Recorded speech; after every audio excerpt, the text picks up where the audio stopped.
Kindlasti hakkab mõnel inimesel juba meelest ära minema, et mõni aeg tagasi oli Eestis valitsuskriis ja sotsiaaldemokraadid visati valitsusest välja, valitsemist jätkasid kahekesti Reformierakond ja Eesti 200 ning ei, koalitsioonileppe ei ole valmis ja ta ei ole ikka veel valmis, nüüd on jõutud lihtsalt järgmisesse etappi, et kui seni arutasid iga valdkonna ministrid, spetsialistide, Riigikogu liikmete, endiste ministritega, mida kõike toredat võiks nende valdkonnas teha, siis nüüd on jõudnud kirja pandu erakonna juhtide ette ja nemad otsustavad, mida saab teha, mida mitte. Poliitikud armastavad koalitsioonileppesse rõhutada peamiselt punkte, mis räägivad plaanidest, midagi arendada, parandada, nügida. Rahvas ootab aga enamasti konkreetsust, kelle palk tõuseb ja kas ehitatakse näiteks teid rohkem. Rahanumbritega küsimused saavad aga vastuseks, et ei tea veel. Ei ole täna veel seda otsustanud, aga suur osa eelarve küsimusi me otsustame eelarve läbirääkimiste käigus, et täna me kahjuks peame ootama ära ikkagi ka suvise majandusprognoosi selleks, et me saaksime teha eelarvelisi otsuseid. Unistate, et saaks lotopileteid kraapida ja ehk leiaks raha kuskil, et paljud asjad tuleb kõrvale jätta?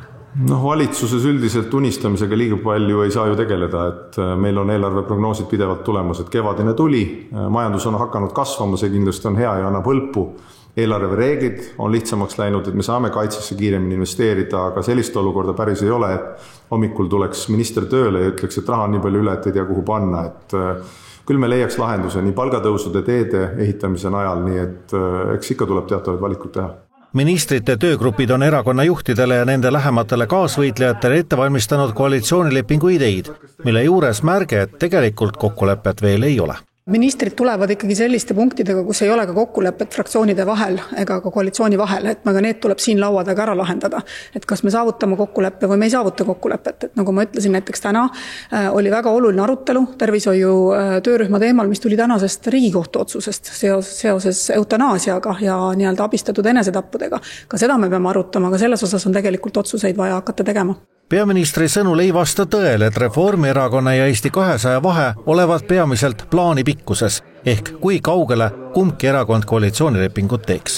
Olulisem on ikkagi see sisuline debatt, et mida me teeme selleks, et Eesti oleks kindlalt kaitstud, mida me teeme selleks, et Eesti konkurentsivõime oleks tagatud, et majandus kasvaks. Ja konkreetsed kuupäevad sinna taha, et igaüks võib ise hiljem otsustada, kas talle tundub see pikk või lühike vaade.